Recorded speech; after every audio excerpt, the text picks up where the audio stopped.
Sometimes the first person to stop running is the one who changes everything. The alarms were still screaming when Platform 14 disappeared into smoke. Red emergency lights pulsed across the ceiling of New Avalon Central Station, while thousands of passengers pushed toward the exits in a wave of terrified bodies and scattered luggage. The air smelled like burned circuitry, overheated metal, and the bitter sting of ozone from the damaged rail engines below. Somewhere deeper in the station, another transformer burst with a sharp crack that rattled the glass walls. 8-year-old Ethan Cole lost his mother's hand 3 minutes earlier. 1 second she had been beside him near the vending kiosks, her fingers wrapped tightly around his sleeve. The next, panic swallowed her whole. Now he stood alone near a flickering information terminal, breathing hard beneath the oversized blue winter coat his dad had bought him before the trip to Earth Sector 2. Around him, adults shoved past without looking down. A woman nearly knocked him over with her suitcase. A station officer sprinted by yelling into a headset. All civilians evacuate immediately. Biological threat detected on the lower platform. Ethan looked toward the smoke pouring up from the train tunnel. Everyone else was looking away from it. That was why he noticed her first. At first, she didn't even look real. A massive silhouette emerged slowly through the haze beneath the flashing red lights, tall enough that her head nearly brushed the underside of the damaged platform signs. People screamed the moment they saw her. "Oh God, what is that thing? Run!" Someone dropped a food tray that shattered across the floor. Security drones descended from the ceiling with mechanical whirs, blue targeting beams slicing through the smoke like cold rain. The figure stepped forward again. Female. Alien. At least 8 feet tall. Her skin shimmered dark blue beneath the emergency lighting, though parts of it looked almost violet where ash clung to her arms. Thick restraint cuffs hung broken from one wrist, sparks snapping weakly from exposed wires. Long silver-white hair fell across her face in tangled strands, partially hiding. Glowing amber eyes that darted wildly across the crowd. She looked terrified. Ethan frowned. That part didn't make sense. Monsters weren't supposed to look scared. Another drone dropped lower.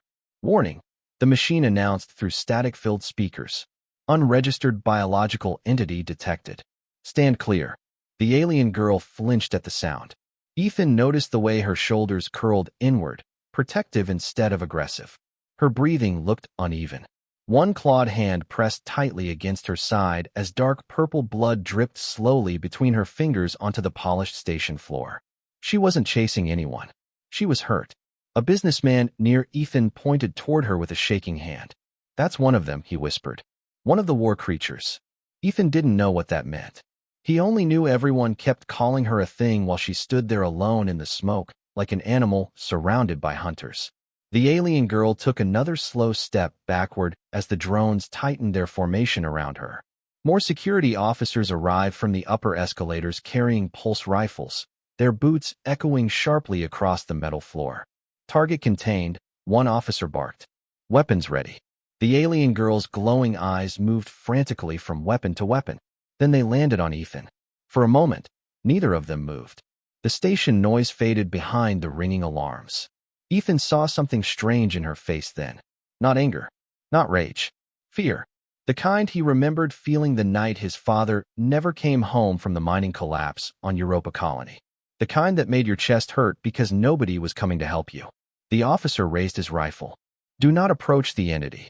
Ethan looked at the frightened alien girl standing alone beneath the red lights, while every person in the station backed away from her. Then he tightened his small hand around the strap of his backpack and took one slow step forward. The nearest security drone locked onto Ethan instantly. A cold blue beam slid across the front of his winter coat, while warning sirens pulsed harder through the station ceiling. "Civilian child detected in restricted zone," the machine announced. "Return to evacuation route immediately." Ethan barely heard it. His eyes stayed fixed on the alien girl standing in the smoke 20 feet away. Up close, she looked even less like the monsters people whispered about on the news channels. She looked exhausted. One of her knees trembled slightly beneath her weight, forcing her to lean against the shattered side of the train car behind her. Thin curls of steam rose from damaged metal restraints hanging from her wrists.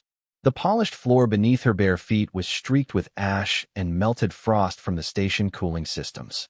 Another officer moved into position beside the first. "Kid," he shouted, lowering his rifle slightly. "Move away from the entity now." Ethan swallowed hard. He knew he should have been scared. The alien girl was enormous compared to him. Her clawed hands could probably crush steel. Strange dark markings spread beneath the torn fabric along her neck and shoulders like veins made of silver light. But none of that matched the expression in her eyes. She looked cornered, like one more loud sound would break something inside her completely.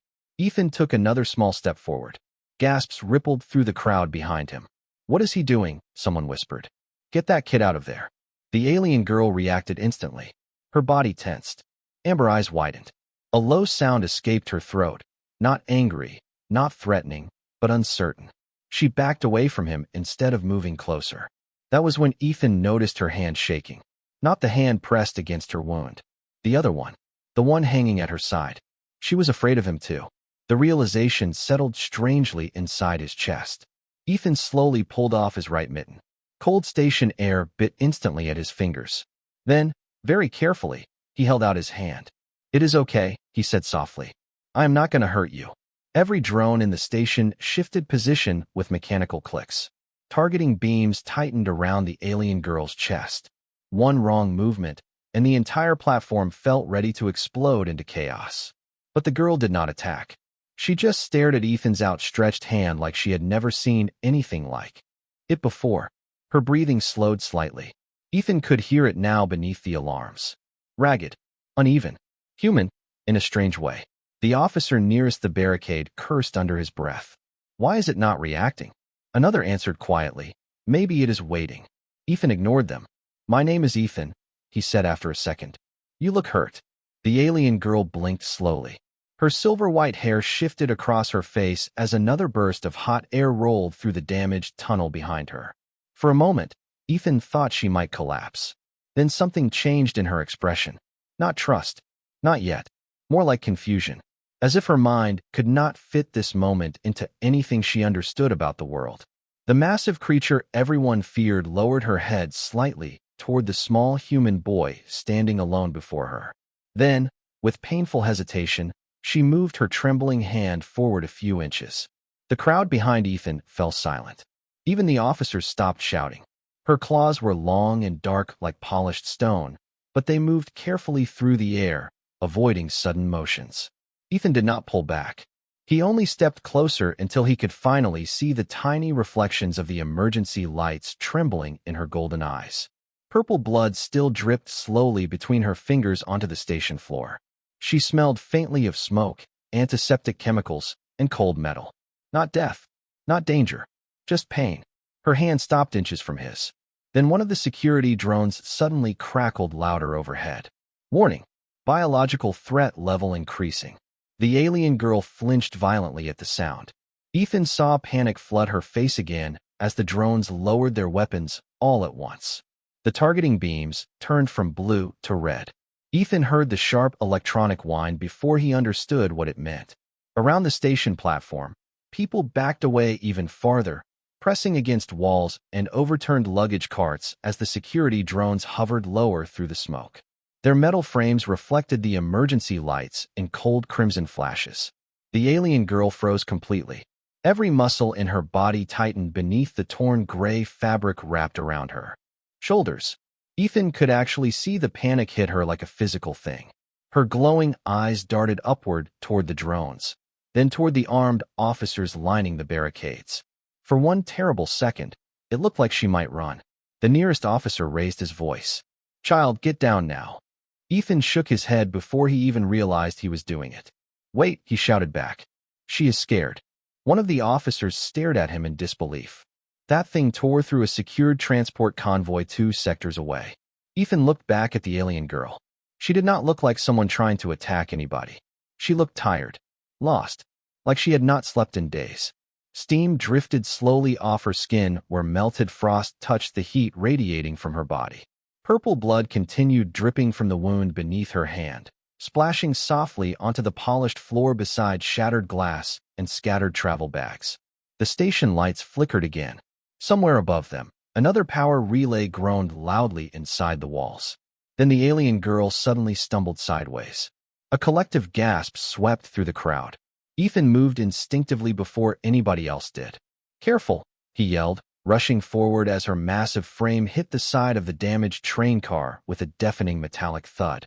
The drones instantly repositioned. Threat response active. Ethan threw both arms upward. "No." His voice cracked through the station louder than he expected. The alien girl lowered herself shakily against the train instead of fighting back. Her breathing had become rougher now, almost painful. Ethan finally saw what had been hidden beneath her silver hair and burned clothing. Numbers. Long rows of black identification markings etched directly into the side of her neck. Not tattoos. Labels. Like inventory. Ethan frowned. "They did that to you." The alien girl looked at him again. Confusion crossed her face at the sound of his voice. Slowly, painfully, she lifted one trembling hand toward her throat where the markings disappeared beneath metal restraint bands. One of the older passengers near the barricade whispered, "Dear God." Another muttered quietly, "She is one of the lab survivors."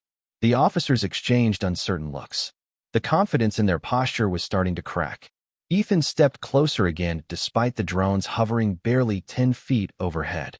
Up close now, he could hear tiny mechanical clicks coming from the broken restraints around her wrists. The devices looked old, military-grade, with cracked warning symbols barely visible beneath soot and scratches. She had not escaped prison. Somebody had kept her there. Ethan swallowed hard. "What is your name?" The alien girl stared at him silently for several seconds. The alarms continued pulsing red across the station walls while smoke curled around both of them like fog. Then her lips parted slightly. The voice that came out sounded rough and damaged, as if speaking itself caused pain. "V." She stopped, breathing unevenly. Ethan waited patiently. "Veltraxis," she finally whispered. The station went quiet. Not completely. The sirens still screamed overhead. Sparks still hissed from broken ceiling panels. But for a moment, nobody moved. Because monsters were not supposed to have names. Ethan smiled softly despite the cold knot still sitting in his stomach. "I am Ethan," he said again. Veltraxis blinked slowly at him. Then, for the first time since stepping out of the smoke, her hand moved the rest of the way forward. One massive clawed finger touched the edge of Ethan's bare hand with impossible gentleness. Warm. Shaking. Careful. The little boy did not pull away. And somewhere deep inside the station, beyond the alarms and the panic and the flashing red lights, something changed. For several long seconds, nobody in New Avalon Central Station moved. The officers behind the barricades kept their rifles raised, but the tension in their faces had shifted into something uncertain now. Confused. One security drone hovered lower above Ethan and Veltraxis, its red targeting beam trembling slightly across the alien girl's shoulder as damaged station lights flickered overhead. Ethan barely noticed any of it. He was too focused on the way Veltraxis' clawed hand touched his. She was being unbelievably careful, like she thought even the smallest mistake would make the whole world start. Screaming again. Her skin felt warmer than he expected, almost feverish beneath the cold station air. Tiny tremors kept running through her fingers. Ethan looked up at her towering frame and realized she was trying very hard not to scare him. That thought hurt his chest for reasons he could not explain. A burst pipe somewhere above the platform released a cloud of steam with a sharp hiss. Veltraxis instantly recoiled. Her entire body jerked backward on instinct, silver-white hair whipping across her face as panic flashed through her glowing eyes again. The drones reacted immediately, threat response escalating. Ethan tightened his hand around one of her fingers without thinking. "It is okay," he said quickly. "It was just the pipes."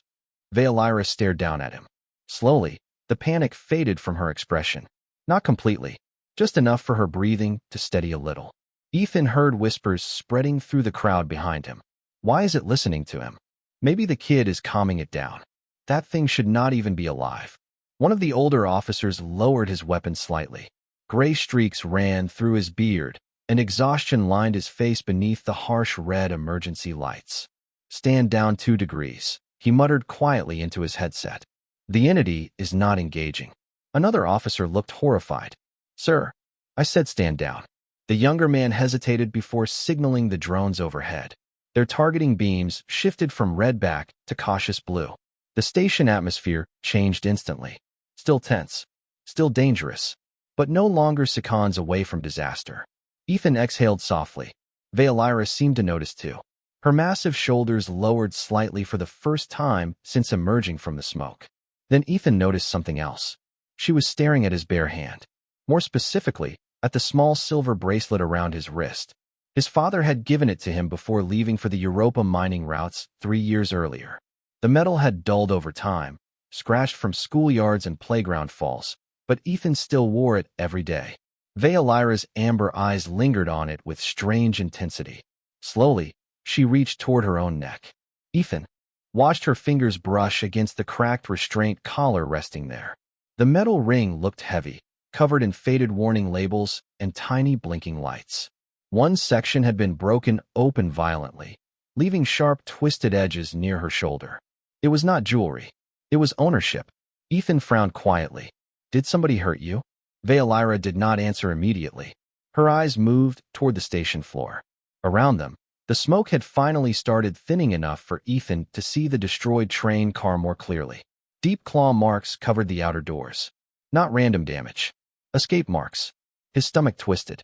Veltraxis finally spoke in that rough, strained voice again. "They chased." Ethan blinked. "Who did?" She looked toward the drones. Toward the officers. Toward the shattered restraints around her wrists. "Everyone." The word landed harder than Ethan expected. Not angry. Not hateful. Just tired. Like she had been running for a very long time. Somewhere beyond the upper platforms, evacuation sirens finally began slowing into lower warning tones. More emergency crews poured into the station carrying medical kits and portable scanners. The older officer approached carefully now, stopping several feet away from Ethan. He kept his hands visible. "Kid," he said gently, "we are trying to help here." Ethan looked up at him, then stopped pointing guns at her. The officer glanced at Veltraxis. She stood perfectly still beside the damaged train, injured and exhausted beneath the pulsing emergency lights. Then he looked back at the small human boy holding the hand of the creature everyone else feared. Something unreadable crossed the man's face. And for the first time that night, one of the officers finally lowered his weapon completely. The station slowly began breathing again. Not normally, not safely, but the panic that had swallowed Platform 14 minutes earlier was starting to crack apart beneath confusion and exhaustion. Emergency crews moved carefully through the smoke, carrying portable floodlights and thermal scanners, while maintenance drones crawled along the damaged ceiling above. Sparks still rained occasionally from broken conduits, filling the air, with the sharp smell of burned insulation and hot metal. Ethan stayed beside Veltraxis the entire time. He had not even realized his fingers were numb from the cold until one of the medics approached holding out a thermal blanket. "Here, kid," the woman said gently. "You are freezing." Ethan accepted it without taking his eyes off Veltraxis. Then, after a brief hesitation, he held the blanket out toward the alien girl instead. Several officers stiffened immediately. Veltraxis did too. Her glowing amber eyes locked onto the folded gray fabric as though she expected it to be a trap. Ethan noticed the way her clawed fingers curled slightly near the broken restraint around her wrist. "It is okay," he said softly again. "It just keeps you warm." The medic looked startled for a second before carefully placing the blanket into Ethan's hands instead of approaching the alien directly. Ethan stepped closer and slowly draped part of it over Veltraxis' injured shoulder. The massive alien girl froze completely. Ethan wondered suddenly if anyone had ever touched her gently before. The thought made his chest ache in a strange way. Veltraxis lowered her eyes toward the blanket wrapped awkwardly across her dark blue skin. Her breathing slowed again. Tiny wisps of steam rose where the warm fabric met the cold air around her body. Temperature levels dropping station-wide. A voice announced overhead through damaged speakers. "Emergency heating offline." Ethan shivered instantly as another blast of icy air swept through the platform. Snow had started drifting faintly through cracks in the shattered upper glass ceiling far above them. Small white flakes melted against the hot metal wreckage surrounding the train tracks. One landed briefly in Veltraxis' silver-white hair before disappearing. She stared upward at the falling snow with visible confusion. Ethan blinked. "You have never seen snow before?" Veltraxis looked down at him slowly. Then she gave the smallest shake of her head. Her voice remained rough and strained when she answered. "Not real snow." Ethan smiled faintly despite everything around them. It happens a lot in the outer sectors. He held out his hand beneath the broken ceiling until several snowflakes landed across his fingers. See? Veltraxis watched carefully, cautiously, like every tiny harmless thing in the station belonged to a world she had never been allowed to enter. The older officer stepped closer again, this time without his helmet. His expression looked older now beneath the flashing emergency lights. More tired than afraid. "We found the transport records," he said quietly to the medic beside him. "She came from Blackwater Research Facility." The medic's face drained of color. "I thought that place was shut down years ago." "Officially," the officer muttered. Ethan looked between them. "What is Blackwater?" Neither adult answered immediately. Veltraxis did not look at them at all. She had gone completely still beside the damaged train car, her eyes lowered toward the floor again. The officer sighed heavily. "A military lab," he admitted carefully. "They worked on biological adaptation programs during the border wars." Ethan frowned. "You mean experiments?" Silence. That was enough of an answer. Ethan slowly looked back at the numbers carved into Veltraxis' neck. The broken restraints. The fear in her eyes every time a drone moved too quickly. Suddenly none of it looked like the monster stories from the news feeds anymore. It looked like somebody had built a cage around a scared person and then blamed her for trying to escape it. Across the station, civilians were no longer running away. Some still looked frightened. Others simply stared. One little girl hiding behind her father's coat peeked cautiously toward Veltraxis before offering a tiny, uncertain wave. Veltraxis noticed it immediately. She looked startled enough that Ethan almost laughed. Slowly, awkwardly, the giant alien girl lifted two trembling fingers and waved back. The emergency lights dimmed to half power just after midnight. New Avalon Central Station settled into an eerie red twilight, filled with drifting smoke and the distant hum of repair drones working somewhere beyond the damaged tunnels. Most civilians had finally been evacuated to the upper sectors, leaving Platform 14 strangely quiet after hours of chaos. The silence felt fragile, like the station itself was exhausted. Ethan sat cross-legged beside a cracked support pillar wrapped in two thermal blankets now, one around himself and one draped carefully across Veltraxis' shoulders.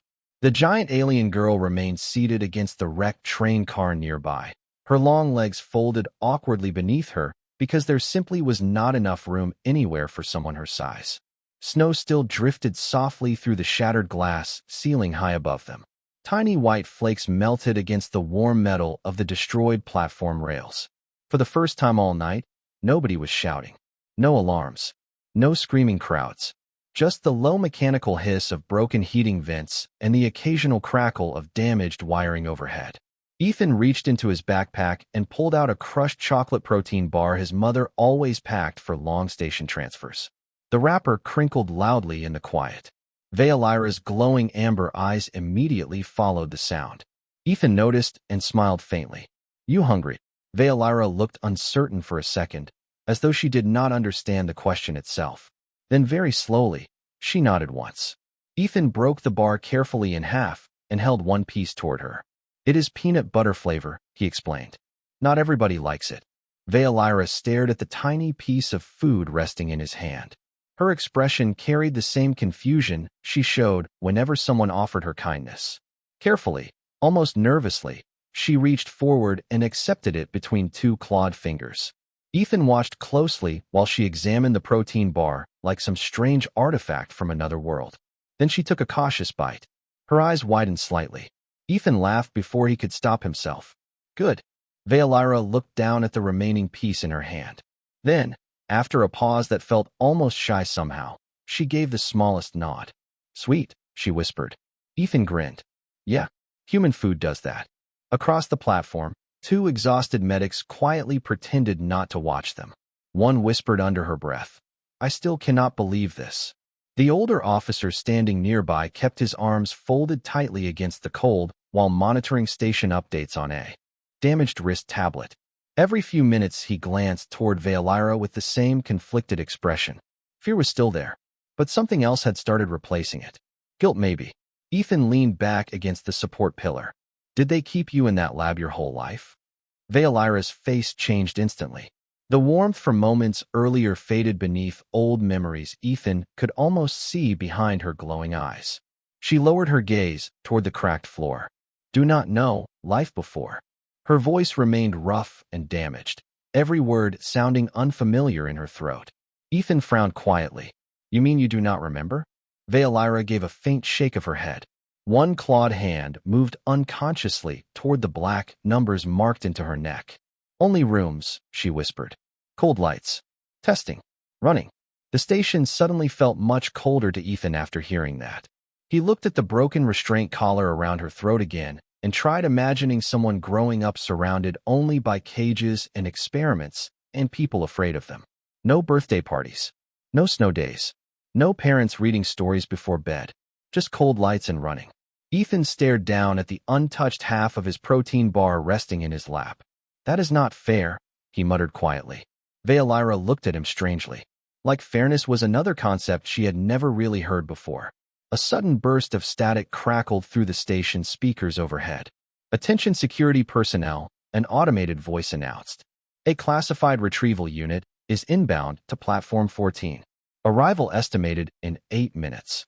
Every officer on the platform stiffened instantly. The older man cursed softly beneath his breath. One of the medics looked alarmed. Retrieval unit? The officer's jaw tightened. Blackwater sent people. Ethan looked up immediately. What does that mean? Nobody answered right away. But Veltraxis did. The moment she heard those words, every trace of warmth disappeared from her face. Her breathing quickened. Her hands began shaking again. And for the first time since touching Ethan's hand, the giant alien girl looked truly terrified. The temperature on Platform 14 kept dropping. Fast enough that Ethan could see his breath now with every exhale. Frost crawled slowly across the shattered railings and broken advertisement screens, while snow drifted through the cracked ceiling in soft white spirals. But none of that explained the cold settling inside Ethan's stomach after the station announcement. Blackwater sent people. The older officer immediately began issuing quiet orders into his headset, while several remaining security personnel repositioned near the upper escalators. Their movements had changed again. Earlier, they looked afraid of Veltraxis. Now they looked afraid for her. Ethan noticed the difference. Veltraxis did too. She had pulled the thermal blanket tighter around herself, though it barely covered her massive frame. Her glowing amber eyes stayed fixed on the dark tunnel entrances surrounding the platform, as if she expected something terrible to emerge from them at any second. Ethan slowly stood from beside the support pillar. They are coming to take you back? Veltraxis did not answer immediately. Her breathing remained uneven. One clawed hand pressed tightly against the cracked restraint collar around her neck, while the blinking lights embedded in the metal flickered weakly red. Finally, in a voice barely louder than the falling snow, she whispered, "No escape twice." Ethan hated the way she said it. Not dramatic, not angry, just certain, like she had already learned how stories like hers ended. Across the station platform, one of the medics approached the older officer carrying a portable scanner tablet. Her vitals are unstable, the woman warned quietly. She needs treatment. The officer rubbed a hand across his tired face. Blackwater classified these subjects as government assets. Ethan frowned hard at that word. Assets.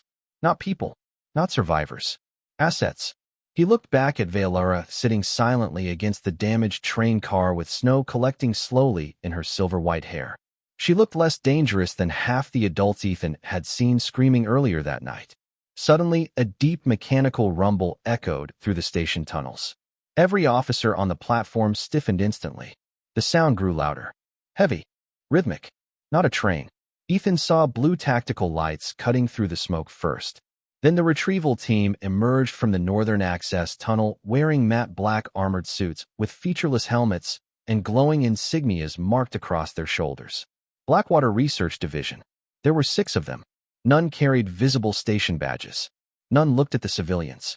Their attention locked onto Veltraxis immediately. The reaction was instant. Veltraxis recoiled so hard against the train car that twisted metal groaned beneath her weight. Panic flooded her face unlike anything Ethan had seen before. Real fear. The kind that came from memory. One of the armored figures stepped forward. His voice came through external speakers cold and distorted.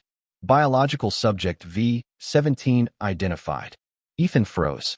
Subject. Not even her name. Recovery authorization confirmed. Veltraxis' hands started shaking violently now. Ethan noticed tears gathering silently in the corners of her glowing eyes before she quickly lowered her face, as if she was ashamed of them. Something inside Ethan snapped at that moment. Before anybody could stop him, he moved directly in front of her. The retrieval team paused. The lead figure tilted his helmet slightly downward toward the small boy standing between them and the giant alien girl. "Step aside, child." Ethan shook his head instantly. "No," the officer behind Ethan cursed under his breath. "Kid." But Ethan did not move. His legs were trembling hard now beneath his winter coat, yet somehow he stayed standing there anyway. "Her name is Veltraxis," he said loudly. "She is not a subject." The armored figures remained silent for a moment. Snow drifted slowly through the red emergency lights between them. Then the lead operative spoke again. "The entity is classified as unstable and extremely hazardous." Ethan glanced back at Veltraxis. She looked terrified, injured, exhausted, and heartbreakingly alone beneath the thermal blanket wrapped around her shoulders. Hazardous was not the word Ethan would have chosen. He turned back toward the retrieval team. "She has not hurt anybody," he said. "You did." The station fell completely silent after that. Even the drones hovering overhead seemed to stop moving. Behind Ethan, Veltraxis stared down at the small human child, shielding her with wide, glowing eyes that looked almost broken by disbelief. Because no one had ever stood between her and the people chasing her before. Snow drifted silently through the broken ceiling while nobody on Platform 14 seemed willing to breathe. Ethan stood frozen in front of Veltraxis with his small arms spread slightly at his sides, the oversized winter coat hanging crooked around his trembling shoulders. Behind him, the giant alien girl remained pressed against the wrecked train car, her glowing amber eyes locked onto the back of the little boy protecting her from people 3 times his size. The retrieval team did not lower their weapons, but they did hesitate. The lead operative stared down at Ethan through the black visor of his helmet. "Move aside immediately," the distorted voice repeated. "This unit is property of the Blackwater Research Division." Ethan frowned hard. "She is not property." The operative took one slow step forward. "You do not understand the risk." "No," Ethan answered quietly. "I think you do not understand her." A faint murmur spread through the remaining civilians watching from the upper platforms. Some still looked nervous. Others looked angry now. Not at Veltraxis, at the people calling her a unit. The older station officer stepped forward carefully beside Ethan. "This station falls under civilian authority," he said firmly. "You do not take anyone through here without oversight." The lead operative barely turned toward him. "Blackwater clearance overrides civilian jurisdiction." "Maybe that used to matter," another voice suddenly called from the upper stairwell. Everyone turned at once. An elderly man in a heavy gray coat descended slowly toward the platform, carrying a weathered data case beneath one arm. His white hair was damp with melting snow, and deep exhaustion lined his face. One of the medics gasped softly. "Dr. Levin?" Veltraxis reacted instantly to the name. Her entire body stiffened beneath the thermal blanket. Ethan looked back at her, expecting fear again. Instead, he saw something else for the first time. Recognition. The old man stopped several feet from the retrieval team. His eyes settled on Veltraxis, and for a moment his face simply broke apart with grief. "My God," he whispered softly. "You survived." The lead operative immediately straightened. "Dr. Elias Levin," the distorted voice announced. "You are in violation of containment protocols." The old man ignored him completely. His eyes never left Veltraxis. "They told us all subjects were lost during the facility collapse," he said quietly. Veltraxis' breathing quickened again. Ethan noticed her fingers gripping the blanket tightly around herself like armor. "You remember me?" Dr. Levin asked gently. Veltraxis stared at him for several long seconds before answering in her damaged voice. "You brought books." The old man closed his eyes briefly like the words physically hurt him. Around the station platform, confusion spread through the civilians listening. Ethan looked between them. "You know her?" Dr. Levin nodded slowly without taking his eyes off Veltraxis. "I was part of the Blackwater program years ago." The retrieval team shifted uneasily. "Doctor," the lead operative warned sharply, "cease unauthorized disclosure immediately." But the old man looked suddenly tired of being afraid. "Unauthorized disclosure," he repeated bitterly. You spent 20 years turning children into experiments, and now you are worried about disclosure? Silence swallowed the station again. Ethan slowly looked back toward Veltraxis. Children. The word echoed horribly against everything he could already see written across her scarred body. Dr. Levin opened the weathered data case with shaking hands and removed a small projector drive. Blue holographic light flickered alive above the platform, illuminating old Blackwater records in midair. Ethan saw rows of classified files, medical charts, images of frightened alien children standing beneath bright laboratory lights with identification numbers marked across their necks. Veltraxis appeared in several of them. Younger, smaller, terrified.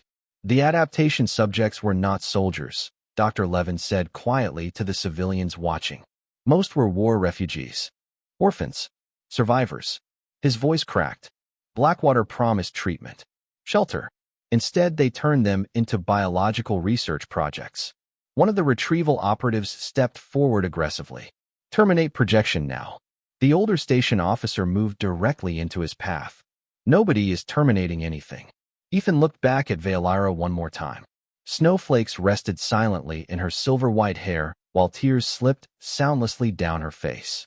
Not because people feared her anymore, but because for the first time in her life, someone had finally told the truth about what had been done to her. The snow kept falling long after the station finally went quiet. Not the violent panic from earlier. A different kind of silence now. Heavy. Human. The holographic records still floated faintly above Platform 14, casting pale blue light across the damaged train cars and shattered glass, while civilians stared at images they were never supposed to see. Children standing inside laboratory rooms. Numbers marked onto small, frightened bodies. Rows of classified reports stamped with the Blackwater insignia. Nobody on the platform looked at Veltraxis the same way anymore. The retrieval team lowered their weapons first. One by one, black armored figures stepped backward into the drifting smoke near the tunnel entrance as whispers spread through the remaining crowd above. Angry whispers now. Disgusted ones.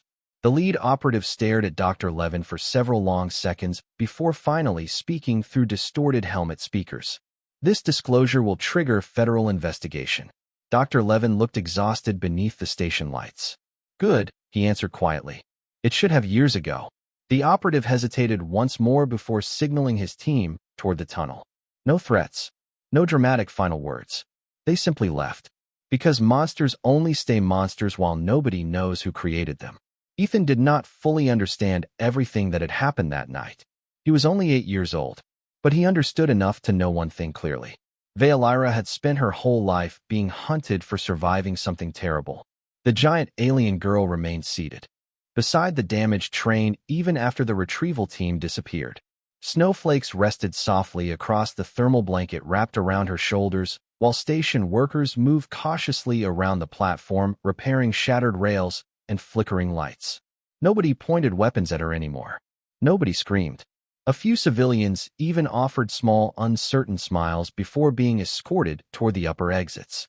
Veltraxis seemed more confused by kindness than fear. Ethan walked back over to her slowly. They are gone, he said softly. Veltraxis looked down at him with those glowing amber eyes that no longer seemed frightening beneath the station lights. Just tired. For now, she whispered. Ethan frowned. Then they will have to go through me again. The words slipped out naturally, simple and honest in the way only children can manage. Veltraxis stared at him in complete silence afterward. Then something unexpected happened. The giant alien girl smiled. Very small, very uncertain, but real. It changed her entire face. For the first time since stepping out of the smoke hours earlier, she stopped looking like a creature waiting to be punished. She looked young. Ethan smiled back instantly. See? You should do that more. A soft laugh escaped her throat before she could stop it. The sound startled both of them. Veltraxis covered her mouth slightly as though laughter itself felt unfamiliar. Nearby, one of the medics quietly wiped tears from her eyes while pretending to reorganize medical supplies. The older station officer approached carrying a thick winter scarf someone from the civilian shelters had donated. He handed it awkwardly toward Ethan. Thought she might need this. Ethan accepted it carefully. The scarf was dark blue with tiny silver stars stitched along the edges. He stepped closer to Veltraxis and lifted it toward her neck. Can I? Veltraxis lowered her head slightly so he could reach. Ethan wrapped the scarf carefully around the cold metal restraint collar still locked against her skin, covering the ugly black markings and blinking warning lights beneath soft fabric for the first time. Veltraxis touched the scarf slowly after he finished. Her clawed fingers trembled against the stitched silver stars. "Pretty," she whispered. Ethan grinned. "Yeah, it matches your eyes." Somewhere above the station ceiling, dawn finally began creeping across New Avalon City. Pale golden sunlight filtered through the shattered glass overhead, melting snowflakes where they touched the rails. The red emergency lights faded gradually beneath warm morning light. Ethan heard his mother calling his name from the upper platform seconds before she appeared running through the station with tears streaming down her face. He barely had time to stand before she wrapped him tightly in her arms. "Ethan," she breathed shakily. "I thought I lost you." Ethan hugged her back hard. Then he looked over her shoulder toward Veltraxis, sitting quietly beside the damaged train beneath the first sunlight she had probably ever seen, without bars around her. The giant alien girl lifted one hand slowly in farewell. Ethan waved back immediately, and as the morning light touched the silver scarf around her neck, nobody on platform 14 saw a monster anymore. They only saw a frightened girl who had finally learned what a human hand could feel like when it reached toward you instead of away.